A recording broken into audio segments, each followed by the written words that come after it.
চীন। আজ এই দেশের বিষক্রিয়ায় ধুঁকছে গোটা বিশ্ব। আপনি এখন যেখানেই যাবেন সেখানেই চীন আর করোনা এই দুটো শব্দই শুনতে পাবেন। চীন মানুষের জীবনের থেকেও তাদের লাভটাকে আগে দেখে। এদিকে লোকের প্রাণ যাচ্ছে, আর চীন ওদিকে নিজের লাভের জন্য গোটা বিশ্বকে নকল দ্রব্য বিক্রি করে মানুষের প্রাণ নিয়ে খেলছে।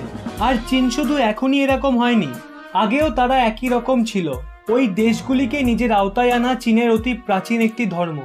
বিশ্বের ওই সমস্ত দেশে বাণিজ্য করার জন্য সহযোগিতা করে যেই দেশগুলিতে চীন একচেটিয়া ব্যবসা করে অনেক লাভ করবে। রিপোর্টে বলা হয়েছে চীন নিজের প্রভাবকে বাড়ানোর জন্য লোন দেওয়ার নীতিকে দ্রুতগতিতে বাড়াচ্ছে। এভাবেই আফ্রিকা ইউরোপে চীন নিজের ফাঁদ পেতে রেখেছে। যদি আপনি এই ব্যাপারটা না জেনে থাকেন তাহলে জেনে নিন। যখন তাদের বিআরআই প্রজেক্টটি শুরু করেছিল তার 1 বছর আগেই চীন পূর্ব ইউরোপের 16টি দেশকে মিলিয়ে 16+1 ইনিশিয়েটিভ গঠন করেছিল। এতে 16টি ইউরোপিয়ান দেশ ও চীন ছিল। গ্রিসও 2019 সালে জয়েন করেছিল, যার পরেই গ্রুপ 17+1 হয়ে গেছিল। চীন এই সমস্ত দেশের সাথে মিলে টেকনিক, ইনফ্রাস্ট্রাকচার, ট্রান্সপোর্টেশন, বিনিয়োগ ও বাণিজ্যের মতো ক্ষেত্রগুলিতে একসাথে মিলে কাজ করার প্রস্তাবকে সামনে রেখেছিল। আর সেই সমস্ত দেশগুলি এই প্রস্তাবকে মেনেও নিয়েছিল। কিন্তু আজ ওই 17টা দেশই চীনের আর্থিক গুন্ডামির জন্য ক্ষুব্ধ হয়ে গেছে। সেই প্রত্যেকটা দেশই চীনকে ওই গ্রুপ থেকে বার করে দিতে চাইছে। আর ওই 17+1 সহযোগতন্ত্রের সদস্যের মধ্যে চীন, Albania, Bosnia, Herzegovina, Bulgaria, Croatia, চেক Republic, Estonia, Hungary, Latvia, Lithuania, North Macedonia, Montenegro, Poland, Romania, Serbia, Slovakia, Slovenia এবং গ্রিস রয়েছে। চীন এখানেও তার চাল খাটিয়েছিল। চীন ওই দেশগুলির সাথে বাণিজ্য করার যোজনা পাশ করেছিল। নিজেদের ব্যবসা বাড়ানোর জন্য চীন ওই দেশগুলিতে তার এক্সপোর্ট বাড়িয়ে দিয়েছিল, যেই কারণে চীন সহ ওই 17টি দেশে ডেফিসিট অর্থাৎ ঘাটতি বেড়ে যায়। রিপোর্টে পাওয়া গেছে চীন সহ ওই 17টি দেশের মোট ঘাটতি ছিল প্রায় $75 বিলিয়ন, যেখানে চীন ওই 17টি দেশে কেবল $19 বিলিয়ন এক্সপোর্ট করেছিল। এখানে চীন কতটা চালাকি করেছে সেটা আপনাকে এই সংখ্যার পরিমাণই বলে দেবে। চীন ধরেও সেই সমস্ত দেশগুলিকে যেই দেশগুলির থেকে চীন অনেক বেশি লাভ করতে পারবে।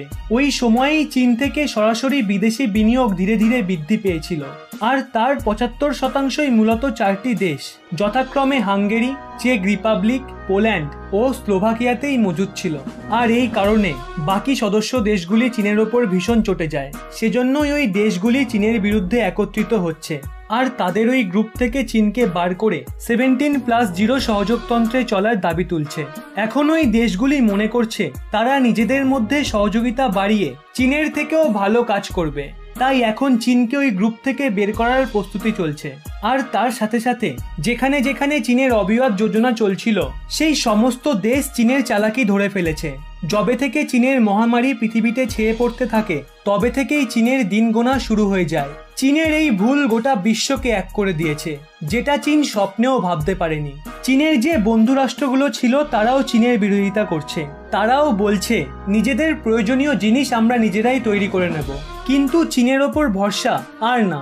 যেখানে ভারত গোটা বিশ্বকে সংকটময় পরিস্থিতিতে হাইড্রক্সিক্লোরোকুইন দিয়ে সাহায্য করছে, ভারত সেই সমস্ত দেশে সবার আগে হাইড্রক্সিক্লোরোকুইন পাঠিয়েছে যাদের সেই মেডিসিন ভীষণই প্রয়োজন ছিল। আর অন্যদিকে চীন সেই সংকট বা মহামারীরই কেন্দ্রবিন্দু হয়ে উঠেছে। একদিকে চীন গোটা বিশ্বকে ধ্বংস করার দায়িত্ব নিজের কাঁধে তুলে নিয়েছে, আর অন্যদিকে ভারত গোটা বিশ্বকে বাঁচানোর জন্য সঞ্জীবনীর কাজ করছে। ভারত এমন একটি দেশ যে মানবিকতার মাধ্যমে গোটা বিশ্বকে জয় করেছে। পারলে ভারতকে একটু ভালোবাসবেন, দেখবেন সেও ভালোবাসার বিনিময়ে আপনাকে ভালোবাসাই ফিরিয়ে দেবে। ভিডিওটি ভালো লাগলে অবশ্যই একটি লাইক করে সবাইকে শেয়ার করে দেবেন। এই সময় সবাইকে ঐক্যবদ্ধ হয়ে এই মহামারীর বিরুদ্ধে লড়ার অনুরোধ রইল। ভিডিওটি কেমন লাগলো অবশ্যই জানাবেন এবং এই চ্যানেলে নতুন হয়ে থাকলে অবশ্যই চ্যানেলটি সাবস্ক্রাইব করে পাশের বেল আইকনটি অল করে দেবেন।